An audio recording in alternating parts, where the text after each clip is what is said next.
இயேசு கிறிஸ்துவின் இணைய நாமத்தில் உங்களுக்கு வாழ்த்துக்களை தெரிவித்துக் கொண்டு இந்த நாளும் வேதத்திலிருந்து ஒரு நல் வார்த்தை உங்களிடம் பகிர்ந்து கொண்டு உங்களை ஊக்கப்படுத்த வந்திருப்பது உங்கள் சகோதரர் மோகன் மோசஸ்.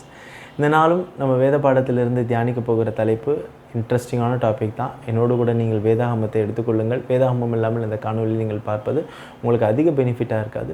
வேர்ஸ் பை வேர்ஸ் நீங்களும் க்ராஸ் செக் பண்ணி பார்க்கும்போது அது உங்களுக்கு அதிக உபயோகமாக இருக்கும். சரி, வாங்க நம்ம இந்த காணொலிக்குள்ளாக செல்லலாம். தம்ப்நெயில் பார்த்தோன்னே உங்களுக்கு தெரிந்திருக்கும் இன்றைக்கி என்ன தலைப்பை பற்றி நம்ம டிஸ்கஸ் பண்ண போகிறோம்னு சொல்லிட்டு. பெயர் விவரிக்க முடியாத ஒரு சப்ஸ்கிரைபர். அவர் கேட்ட ஒரு கேள்வியை தான் நம்ம இன்றைக்கி தியானிக்க போகிறோம். அவர் என்ன கேள்வி கேட்டார்னா, நான் ஒரு கிறிஸ்துவனாக பாவம் செய்யக்கூடாதுன்னு விரும்புகிறேன், பட்டு என்னால் அதில் நிலச்சி நிற்க முடியல. நான் தவறு செய்ய வேண்டி வருகிறது. நான் பாவம் செய்கிறேன்.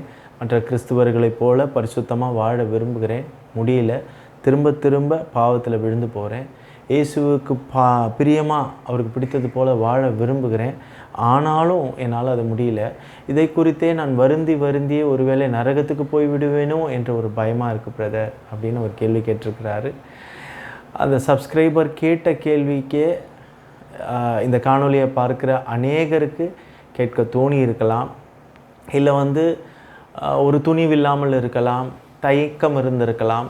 எதாக இருந்தாலும் சரி, இன்றைக்கி அதற்கான விடையை பார்க்கலாம். ஆனால் இதை நான் ரொம்ப டீப்பாக போய் பேச போகிறதில்ல, மேலோட்டமாக பேச போகிறேன். ஏன்னா மேலோட்டமாக பேசும்போதே நம்மளுக்கு எதில் நம்ம ஃபோக்கஸ் பண்ணணும், எப்படி நம்ம நிலைத்து நிற்கணும், உறுதியாக இருக்கணும், இதை நம்ம கற்றுக்கொண்டாலே போதும். அதுக்கப்புறம் நமக்கு ஹெல்ப் பண்ண போகிறது பரிசுத்த ஆவியானவர் தான். சரிங்களா? சரி, இப்போ இந்த டாப்பிக்கை குறித்து பேசுவதற்கு முன்பாக நம்ம ஒரு விஷயத்தை உறுதியாக மனசில் நினச்சிக்கணும். அது என்னென்னா, நம்ம மாம்சத்தோடும் இரத்தத்தோடும் இருக்கும் வரை, நம்மளுடைய நாசியிலே கர்த்தர் கொடுத்த சுவாசம் உள்ளவரை, பாவத்தோடு நமக்கு ஒரு போர் இருந்து கொண்டே தான் இருக்கும். ஆனால் எல்லோருக்கும் ஒரே மாதிரியான பாவத்தில் விழக்கூடிய ஒரு போராட்டம் இருக்காது. ஒவ்வொருவருக்கும் வெவ்வேறு வலைகள் விரிக்கப்பட்டிருந்தாலும் அந்த வலைகளுக்கெல்லாம் ஒரே பெயர் தான் உண்டு, பாவம். அதை நம்ம முதல்ல தெரிந்து கொள்ளணும். இந்த பாவத்தினுடைய தன்மை என்ன, அதோட நேச்சர் என்ன, அதை நம்ம பார்க்கலாம். 1 யோவான் 2வது அதிகாரம் 16வது வசனம். 1 John 2nd chapter verse 16. ஏனெனில் மாம்சத்தின் இச்சையும் கண்களின் இச்சையும் ஜீவனத்தின் பெருமையுமாகிய உலகத்தில் உள்ளவைகளெல்லாம் பிதாவினால் உண்டானவைகள் அல்ல, அவைகள் உலகத்தினால் உண்டானவைகள். எனவே பாவமானது இந்த மாம்சத்தின் இச்சை, கண்களின் இச்சை, ஜீவனத்தின் பெருமை என இந்த இம்மூன்றையும் சாராம்சமாக கொண்டுள்ளது என்பதை நம் முதலாவதாக தெரிந்து கொள்ள வேண்டும். அதில் நம்மளுக்கு ஒரு நல்ல புரிதல் இருக்கணும்.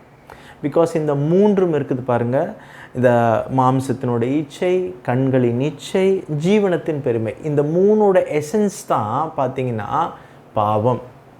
இதை சம்மந்தப்படுத்தி இதற்குள்ளாகத்தான் பாவம் உழண்டு கொண்டே இருக்கும். இதில் இருக்கிற விஷயத்தை நம்ம செய்யும் பொழுது தான் பாவத்தில் சிக்கிக்கொள்ளும். இதுதான் பாவத்தினுடைய நேச்சர். அதுக்கு தான் இந்த மூன்றையும் நான் சொன்னேன்.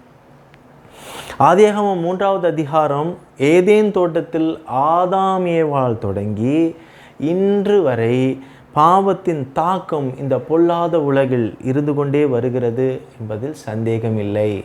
இப்போ இந்த பேசிக்கான விஷயத்தெல்லாம் நம்ம தெரிஞ்சுக்கிட்டே வரணும். அதே போல் இந்த சோதனை என்பது, இந்த டெம்டேஷன் என்பது வாழ்வில் ஏதோ ஒரு முறை தான் நமக்கு அது நிகழக்கூடியது அல்ல. அது ஒரு ஈவெண்ட் மாதிரி அது ஒன்றும் நடந்துடாது. அது ஒரு செயல்முறை. It is a process. நடந்து கொண்டே இருக்கும். நினையாத வேளையில் நடக்கும். எதிர்பாராமல் அந்த சோதனையை நம்ம சந்திக்க வேண்டி வரும். இதெல்லாம் ஒரு ப்ராசஸாக நடந்துக்கிட்டே தான் இருக்கும் வாழ்நாள் முழுக்க.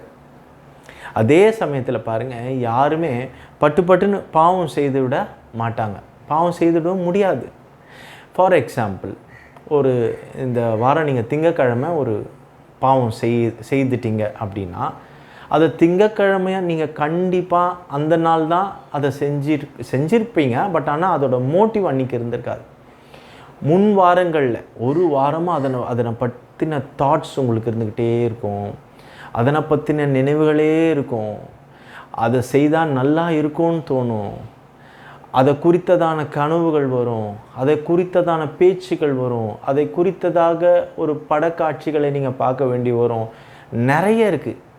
ஸோ ஒரு வாரமாக உங்களுக்கு அந்த டெம்டேஷனை கொடுத்து கொடுத்து கொடுத்து தான் அந்த நாளுக்கு அந்த சோதனையை கொண்டு வந்து அந்த சோதனையில் உங்களை விழ செய்ய முடியும். இதுதான் பிசாசனுடைய ஸ்ட்ராட்டஜி, யுத்தி. ஸோ ஒரே நாளில் நீ போய் இந்த தப்பு செய்ய, இந்த பாவம் செய்யணும் யாரும் செய்ய மாட்டாங்க. அதுக்கு முன்பாக இந்த டெம்டேஷனை கொடுத்துக்கிட்டே வரணும். அப்போ பாருங்கள், அவன் நல்லவன் இல்லை நல்லவன் இல்லை நல்லவன் இல்லைன்னு சொல்லிக்கிட்டே வரணும். இல்லைனா நீ செய்கிறதாங்க கரெக்டு கரெக்டு கரெக்டுன்னு சொல்லிக்கிட்டே வரணும். இச்சையை தூண்டி தூண்டி தூண்டி அந்த ஒரு வார காலம் இல்லை ஒரு மாத காலமாக அவன் எடுத்துக்கிற முயற்சி தான் உங்களை பாவத்தில் தள்ள வேண்டி வரும். அதை நீங்கள் நல்லா புரிஞ்சுக்கங்க. அதனால தான் கொஞ்சம் கொஞ்சமாக ஸ்லோவாக உங்களுக்கு சொல்லிக்கிட்டே வரேன். சரி, இந்த பாவத்தை நம்மால் மேற்கொள்ள முடியுமா முடியாதா? ஸ்ட்ரைட்டாக பேசுவோம், முடியும்.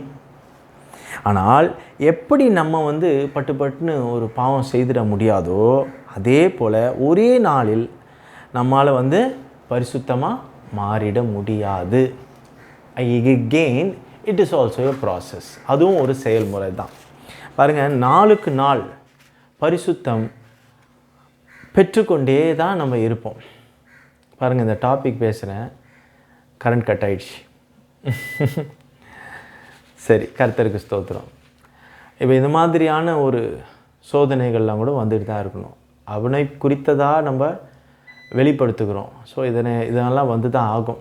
இதை நம்ம மைண்டில் வச்சுக்கோணும். ஓகே, வெளிப்படுத்தின விசேஷம் 22வது அதிகாரம் 11வது வசனத்தை நான் உங்களுக்காக வாசிக்கிறேன். பாருங்கள், அநியாயம் செய்கிறவன் இன்னும் அநியாயம் செய்யட்டும், அசுத்தமாக இருக்கிறவன் இன்னும் அசுத்தமாக இருக்கட்டும், நீதி உள்ளவன் இன்னும் நீதி செய்யட்டும், பரிசுத்தம் உள்ளவன் இன்னும் பரிசுத்தமாகட்டும் என்று வேதம் சொல்லுகிறது. அப்போது இது ஒரு ப்ராசஸ் அப்படின்றத நம்ம புரிஞ்சுக்கிறோம்.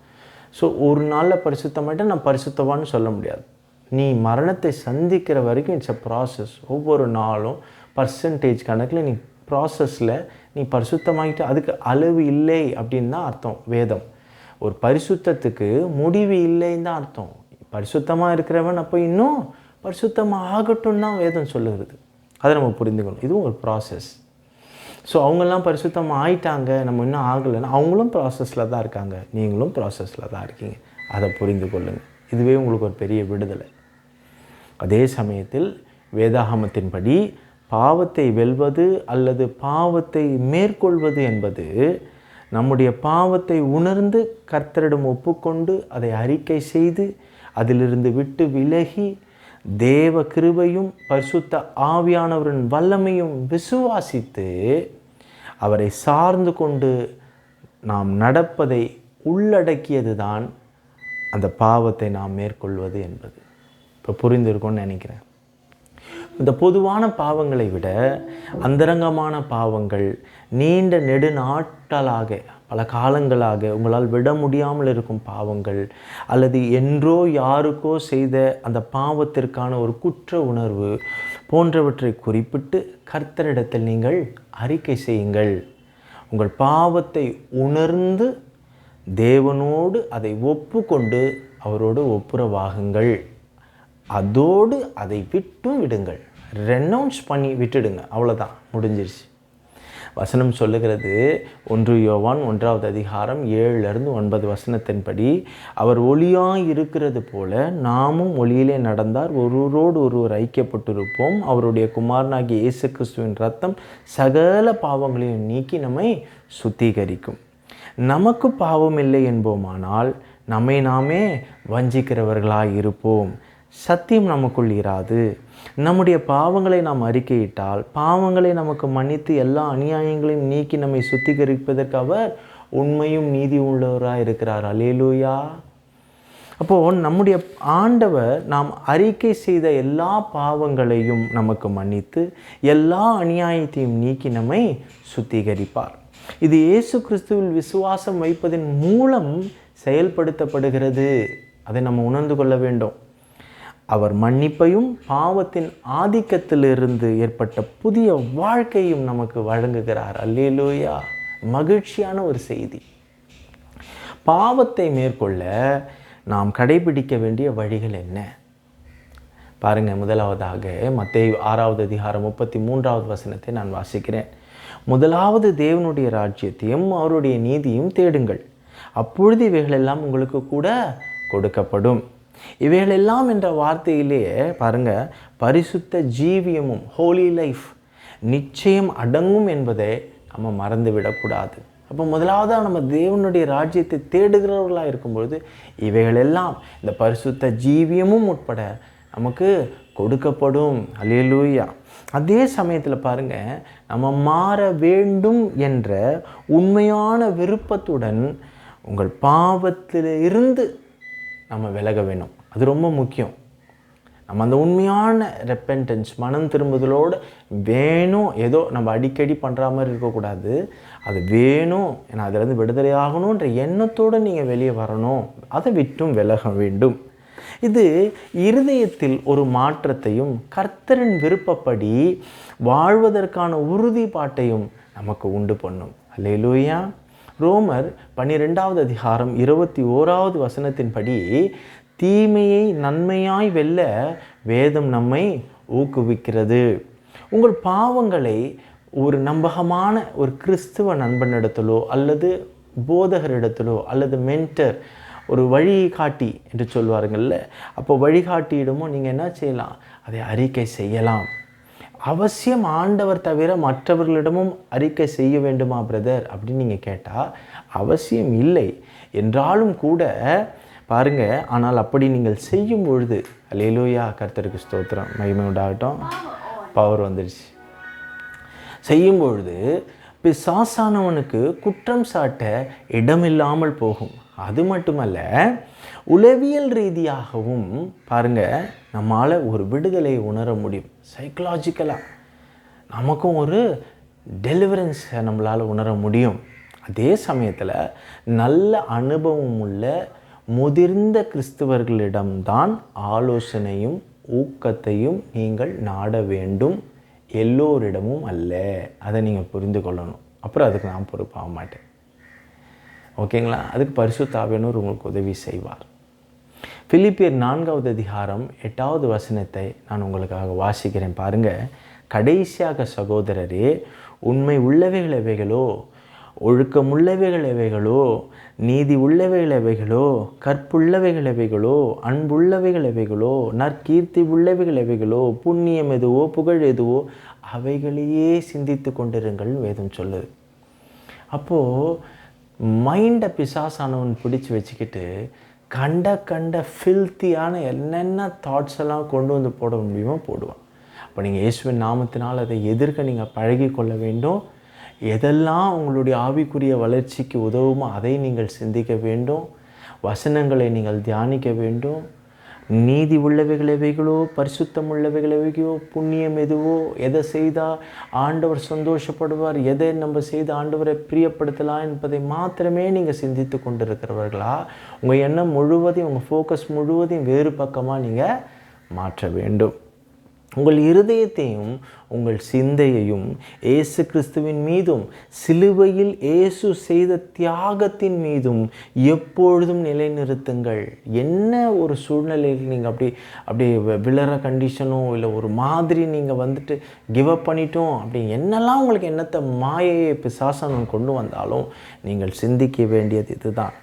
கர்த்தரின் வார்த்தையும் அவரது அன்பு மற்றும் மன்னிப்பின் அந்த சத்தியத்தையும் எப்பொழுதும் நீங்கள் தியானியுங்கள்.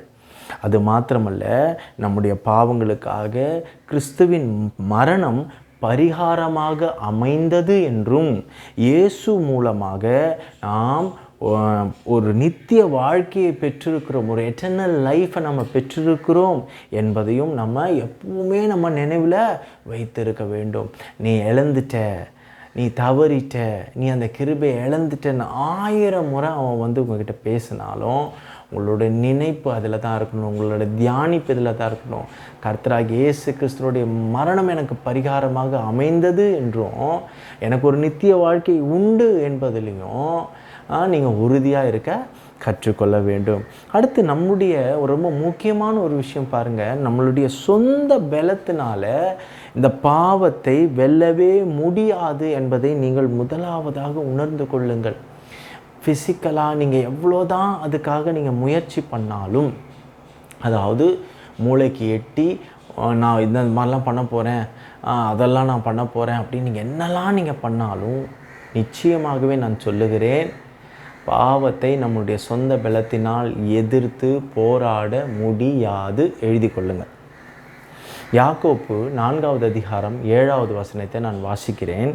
ஆகையால் தேவனுக்கு கீழ்ப்படிந்திருங்கள், பிசாசுக்கு எதிர்த்து நில்லுங்கள், அப்பொழுது அவன் உங்களை விட்டு ஓடி போவான் என்று வசனம் இருக்கிறது. இதை தவறுதலாக புரிந்து கொண்டது நிமித்தமும், அப்புறம் அதீத ஒரு நீதிமானாக நம்மளை நினைத்தது நிமித்தமும் தான் பார்த்துக்கோங்க, நம்ம எல்லாம் ரிவர்ஸில் பண்ணுவோம்.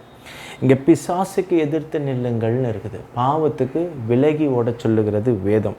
2 தீமோத்தி சாப்டர் 2 verse 22, 2 தீமோத்தி 2வது அதிகாரம் 22வது வசனத்தை வாசிக்கிறேன். அன்றியும் பாலியத்துக்குரிய இச்சைகளுக்கு நீ விலகி ஓடி நீ சுத்த இருதயத்தோடே கர்த்தரை தொழுது கொள்ளுகிறோடனே நீதியும் விசுவாசத்தையும் அன்பையும் சமாதானத்தையும் அடையும்படி நாடு என்று வாசிக்கிறோம். அப்போ பாருங்கள், பாவத்துக்கு நம்ம விலகி ஓட சொல்லி வேதம் சொல்லுகிறது, பிசாசுக்கு எதிர்த்து நிற்க சொல்லி வேதம் சொல்லுகிறது. நாம் என்ன பண்ணுறோம்? ரிவர்ஸில் பண்ணுறோம். சொந்த பலத்தினால் நான் அந்த இடத்துலையே கூட போய் வேலை செய்வேன், எனக்கு ஒரு கட்டுப்பாடு இருக்குது, நான் ஒன்றும் அந்த பாவத்தில் விழமாட்டேன், அது என்னை எப்படி மேற்கொண்டுடுதுன்னு பார்க்கலாம் கேட்கலான்னு சொல்கிறதெல்லாம் நீங்கள் கண்டிப்பாக தோற்று தான் போவீங்க. வேதம் சொல்லுது தேவனுக்கு கீழ்ப்படிந்திருங்கள், வேத வார்த்தைக்கு கீழ்ப்படிந்திருங்கள். நீ பாவத்துக்கு விலகி ஓடு. பிசாசை கண்டு நம்ம இந்த நாட்களில் பிசாசை கண்டு ஓடுறோம், பாவத்துக்கு நம்ம என்ன பண்ணுறோம்? எதிர்த்து நிற்கிறோம். உங்கள் பலத்தினால் நீங்கள் எதிர்க்கவே முடியாதுங்க. At last you are going to fall in sin. அப்போ 2 தீமோத்தேயு 2வது அதிகாரம் 1வது வசனத்தை நான் வாசிக்கிறேன். ஆதலால் என் குமாரனே, நீ கிறிஸ்து இயேசுவில் உள்ள கிருபையிலே பலப்படு. அப்போ நீங்கள் எப்படி ஸ்ட்ரென்தன் ஆகணும்? அந்த கிருபை, இயேசு கிறிஸ்துவனுடைய கிருபையில் நீ பலப்படு என்று வேதம் உங்களை ஊக்குவிக்கிறது. எனவே தேவ கிருபையை தேடுங்கள். See God's grace. தேவ கிருபையில் பலப்படுங்கள். நமக்கு உதவக்கூடிய தேவனுடைய அளவற்ற தயவையும் வல்லமையும் அவரிடத்தில் நாடி எப்பொழுதும் நில்லுங்கள். அவர் பிரசன்னத்திற்காக காத்து நில்லுங்கள். ஏனெனில் பாவத்தில் விழுவதற்கு முன் நாம் சந்திக்கக்கூடிய அனைத்து சோதனைகளையும் மேற்கொள்வதற்கு நமக்கு பலன் அளிப்பவர் இரட்சகராகிய இயேசு கிறிஸ்துவே. ஆமென். அப்போது அவருடைய கிருபையை நாடி நின்று அவருடைய கிருபையில் நம்ம பலப்படும் பொழுது தான் நமக்கு அந்த கிருபை கிடைக்கும், நம்ம உறுதியாக நிற்க முடியும். 1 கொரிந்தியர் 10வது அதிகாரம் 13வது வசனத்தை நான் வாசிக்கிறேன். மனுஷருக்கு நேரிடுகிற சோதனை அல்லாமல் வேறு சோதனை உங்களுக்கு நேரிடவில்லை, தேவன் உண்மை உள்ளவராக இருக்கிறார். ஆமென். உங்கள் திராணிக்கு மேலாக நீங்கள் சோதிக்கப்படுகிறதற்கு அவர் இடம் கொடாமல் சோதனையை தாங்கத்தக்கதாக சோதனையோடு கூட அதற்கு தப்பிக்கொள்ளும்படியான போக்கையும் அவரே உண்டாக்குவாராம். அல்லேலூயா. எத்தனை அருமையான ஒரு வாக்கு தத்துவம் பாருங்கள். பலர் சொல்லுகிறது என்ன, ப்ளேம் பண்ணுகிறது என்ன, உங்களுக்கு ஏன் சிச்சுவேஷன் தெரியாது, உங்களுக்கு என்னுடைய கெப்பாசிட்டி இல்லை, அதனால தான் நீங்கள் இப்படிலாம் பேசுகிறீங்க. இல்லை, தேவனுக்கு உங்களுடைய சூழ்நிலை தெரியும். நீ இந்த இடத்துக்கு போனால் விழுந்துருவேன்னு தெரியும். அதே சமயத்தில் தேவனுக்கு உன்னுடைய கெப்பாசிட்டி தெரியும். நீ எந்த அளவுக்கு இதை நீ தாங்கிக் கொள்ள முடியும், எந்த அளவுக்கு எவ்வளோ சீக்கிரம் நீ இதில் விழுந்து போக முடியும், எல்லாம் அவருக்கு தெரியும். அதே சமயத்தில் அவர் உனக்கு அந்த இடத்துல அந்த விஷயத்துக்கு இடம் கொடுக்காமல் அங்கிருந்து தப்பித்து கொள்றதுக்கு கூட ஒரு வழியை உண்டு பண்ணுவார். அந்த சோதனை எந்த சோதனையாக இருக்கட்டுங்க, தேவன் அதற்கு வழி வாசலை திறந்து விடுவார், வழி ஏற்படுத்துவார்னு வேதம் சொல்லுகிறது. எப்படி, எதற்கு அப்படின்னு பார்த்தீங்கன்னா, எபிரேயர் 2வது அதிகாரம் 18வது வசனம் பாருங்கள். ஆதலால் அவர் தாமே சோதிக்கப்பட்டதினாலே அவர் சோதிக்கப்படுகிறவர்களுக்கு உதவி செய்ய வல்லவராக இருக்கிறார். அவர் பார்க்காத டெம்டேஷனா, அவர் அனுபவிக்காததா, அவர் மேற்கொள்ளாத ஒரு டெம்டேஷனா, அவர் ஊடுருவி செல்லாத ஒரு சிச்சுவேஷன் இருக்க முடியுமா? அவர் சந்திக்காத சத்துருக்கள் இருக்க முடியுமா, திட்டங்கள் இருக்க முடியுமா? அப்படி இருக்கும்பொழுது அவர் நம்மை போன்ற அற்ப மனுஷனுடைய சோதனைக்கெல்லாம் அவர் நம்மளுக்கு உதவி செய்ய வல்லவராக இருக்கிறாராம். பாருங்க, எனவே கர்த்தருக்கு பிரியமாய் வாழ தீர்மானித்ததுடன், எப்பா நான் எல்லாத்தையும் விட்டு போய்டுறேன்ப்பா, இனி நான் கர்த்தருக்கு பிரியமாக வாழ போகிறேன் அப்படின்னு நீங்கள் ஒரு தீர்மானம் எடுத்தவுடன் எதிர்காலத்தில் வரக்கூடிய அனைத்து விதமான சோதனையை எதிர்க்க பரிசுத்த ஆவியானவரின் வழிகாட்டுதலுக்காகவும் வல்லமைக்காகவும் உபவாசித்து நீங்கள் ஜெபிக்க வேண்டும். அது ரொம்ப முக்கியம். ஒரு தீர்மானம் எடுத்துட்டீங்கனாலே அடுத்து நீங்கள் பரிசுத்த ஆவியானவரோட துணையை பிடிச்சிக்கிட்டு நல்லா நீங்கள் உபவாசித்து ஜெபிக்கணும். அந்த வல்லமை தான் உங்களை அடுத்தடுத்து கடத்தி கொண்டு போகும் ஒரு இடத்துக்கும். அதனால் நீங்கள் அடுத்து செய்ய வேண்டியது இதை தான் பார்த்துக்கோங்க. 1 தீமோத்தேயு 4வது அதிகாரம் 7-8 வசனத்தை வாசிக்கிறேன். சீர்கேடும் கிழவிகள் பேச்சுவுமாக இருக்கிற கட்டுக்கதைகளுக்கு விலகி தேவ பக்திக்கு ஏதுவாக முயற்சி பண்ணு. காட்லினஸ்க்கு அப்படி நீ முயற்சி பண்ணு. ஹோலினஸ்க்கு ஏற்ற மாதிரி நீ முயற்சி பண்ணு. சரீர முயற்சி அற்ப பிரயோஜனமானது. இப்போ நீ டெய்லி எக்ஸசைஸ் பண்ணுற, அது வேணாம், நல்லது இல்லைன்னு சொல்லலை. அதை எப்படி டெய்லி எக்ஸசைஸ் பண்ணி உடம்பை ட்ரிம்மாக வச்சுக்கிறியோ, சரீரத்தை ட்ரிம்மாக வச்சுக்கிறியோ, அதே போல் தேவ பக்தியானது ரொம்ப முக்கியம். தேவ பக்தியானது இந்த ஜீவனுக்கு மட்டுமல்ல, இதற்கு பின்வரும் ஜீவனுக்கும் வாக்குத்தத்தம் உள்ள எல்லாவற்றிலும் பிரயோஜனம் உள்ளது. இப்போ பாருங்கள், இந்த ஜீவனுக்கு ஒண்டி தான் நாம் பண்ணுற எக்ஸசைஸ், டயட் எல்லாமே வேலைக்கு ஆகும். ஆனால் அது பின்வரும் ஜீவனுக்கும் பிரயோஜனம் உள்ளதாக இருக்கிறது இந்த தேவ பக்தி. அப்போது நம்மளுடைய என்ன முயற்சி பண்ணணுங்க? தேவ பக்திக்கு ஏதுவாக நம்ம முயற்சி பண்ண கற்றுக்கிட்டோம். நம்ம டிவிலேயே இருந்துக்கிட்டு, நம்ம இன்டர்நெட்லேயே இருந்துக்கிட்டு, ரீல்ஸ்லேயே இருந்துக்கிட்டு, நம்மளுக்கு தேவையான ஸ்டஃப் எல்லாம் நம்ம மைண்டில் ஏற்றிக்கிட்டா திடீர்னு எப்படி காட்லினஸ்க்கு ஏற்ற மாதிரி நம்ம போக முடியும்? போகவே முடியாது. எனவே கர்த்தருக்கு பிரியமான வாழ்க்கையை வாழ முயற்சி செய்யுங்கள். ஜெபம், வேத வாசிப்பு, கர்த்தருக்கு பயப்படுகிற தேவ பிள்ளைகளோடு ஐக்கியம் போன்ற ஆவிக்குரிய காரியங்களில் கமிட் பண்ணிக்கிட்டு, என்கேஜ் பண்ணிக்கிட்டு பயிற்சி பண்ணுங்க. அப்படி நீங்கள் வேறு விதமாக நீங்கள் பயிற்சி பண்ணும்போது தான் இதனுடைய தாக்கத்திலிருந்து நீங்கள் விடுதலையாக முடியும். படிப்படியாக நீங்கள் பரிசுத்தத்துக்குள்ளே போக முடியும். பாவம் செய்வதற்கான சோதனையை எதிர்த்து கர்த்தருடைய பார்வைக்கு எது சரியோ அதை மாத்திரம் தேர்ந்தெடுத்து செய்ய பழகுங்க. அல்லேலூயா. பாவத்தை வெல்லும் செயல்பாட்டில் ஒருவருக்கொருவர் ஆதரவளித்து அவர்களுக்காகவும் ஜெபிங்க. இப்போ உங்களை மாதிரியே இருக்கிற இன்னொருத்தர் இருப்பாங்க, அப்புறம் அவங்களும் நீங்களும் நல்லா கரங்கோத்து ஜெபிக்கலாம், பிறருக்காக பாரப்பட்டு ஜெபிக்கலாம். இந்த ப்ராசஸில் இருக்கவங்களுக்காகவும் நீங்கள் செய்யலாம். அதனோட பலனும் உங்களுக்கு சேரும். இறுதியாக நான் ஒன்றை சொல்லிக்கொண்டு இந்த காணொலியை முடிக்கிறேன். சத்தியத்தை சத்தியமாக போதிக்கின்ற சபைக்கு செல்லுங்கள். தினசரி வேதம் வாசிக்காமல் இருக்கவே வேண்டாம். அதிகாலையில் எழுந்து அந்த நாளை கர்த்தருடைய கரத்தில் ஒப்பு கொடுத்து அந்நிய பாஷையில் நல்லா ஜெபிக்க பழகுங்க. அதற்கான பலனை நீங்கள் பார்ப்பீங்க. தேவ பயம் உள்ளவர்களிடம் ஐக்கியம் வைத்து கொள்ளுங்கள். பரிசுத்த ஆவியானோரோடு நடக்க பழகி கொள்ளுங்கள். பரிசுத்த ஆவியானோரோட துணை இல்லாமல் நீங்கள் வாழ முடியாது, யூஸ்லெஸ். பரிசுத்த ஆவியானோருடைய வழிநடத்தலோடு தான் நீங்கள் வாழ முடியுங்க. அப்போ அவரோடு கூட நீங்கள் நடக்க பழகி கொள்ளுங்க. ஆவியானவருடைய சித்தம் அறிந்து நீங்கள் அப்படியே பழகி கொள்ளுங்க. வழி இதுவே அப்படின்னு சொல்லக்கூடிய அளவுக்கு நீங்கள் முன்னேறி வர முடியும். அதுக்கு ஆவியானவரே உங்களுக்கு துணை செய்வார். இப்படி நீங்கள் ஒவ்வொரு காரியத்திலையும், நான் ரொம்ப டீப்பாக போல இன்னைக்கு, இப்படி நீங்கள் ஒவ்வொரு காரியத்திலையும் இந்த பேசிக்கான எல்லா விஷயத்துக்கும் நீங்கள் விழுந்து போகக்கூடிய எல்லா விஷயத்தையும் நீங்கள் முட்டுக்கட்டை போட்டு வளரக்கூடிய எல்லா விஷயத்துக்கும் நீங்கள் முயற்சி பண்ணிங்கன்னா கண்டிப்பாக எல்லா விதமான விட முடியாத எல்லா பாவங்களிலிருந்தும் கர்த்தர் உங்களை விடுதலை ஆக்கியிருக்கிறத நீங்கள் உணர முடியும். உங்கள் நுகங்கள் முறிக்கப்பட்டிருந்தோம் பல இடங்களில் அந்த பிசாசு வேணான்னு விட்டுட்டு போனால் கூட எனக்கு நீ வேணும்னு சொல்லி அதனை வற்புறுத்தி நாம் தான் வச்சுக்கிட்டு இருப்போம் பல கேசஸில். சிலது பார்த்திங்கன்னா ரட்சிக்கப்பட்டிருந்தாலும் ஜென்ரேஷன் மூலியமாக வரக்கூடிய சில சத்ருவான பிசாசுகள் அதே பாவத்தை பிள்ளைகளிடத்தில் செய்ய வைக்க மோதும்.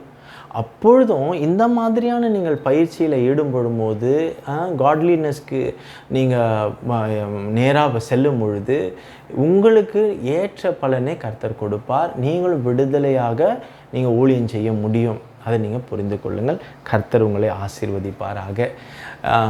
இந்த காணொளி மூலமாக பலருக்கும் பல விஷயம் தெரிஞ்சிருக்கலாம், உபயோகமாக இருக்கலாம். உங்களுடைய கமெண்ட்ஸ் ஏதாவது இருந்தால் கூட நீங்கள் தாராளமாக கமெண்ட் செக்ஷனில் பதிவு பண்ணுங்கள். கர்த்தருக்கு சித்தமானால் வேறு ஒரு தலையங்கத்தோடு கூட நான் சந்திக்க உங்களை ஆவலாக இருக்கிறேன். அதுவரை ரகசிய வருகைக்காக காத்து கொண்டிருக்கும் இந்த மணவாட்டி சபை இரட்சகராக இயேசு கிறிஸ்து மிக விரைவில் கொண்டு செல்ல வருகிறார். விசுவாசிக்கிற நாம் யாவரும், அவருடைய வருகையை எதிர்நோக்கிற யாவரும் சேர்ந்து சொல்லுவோம், மரணாதா, ஆமென்.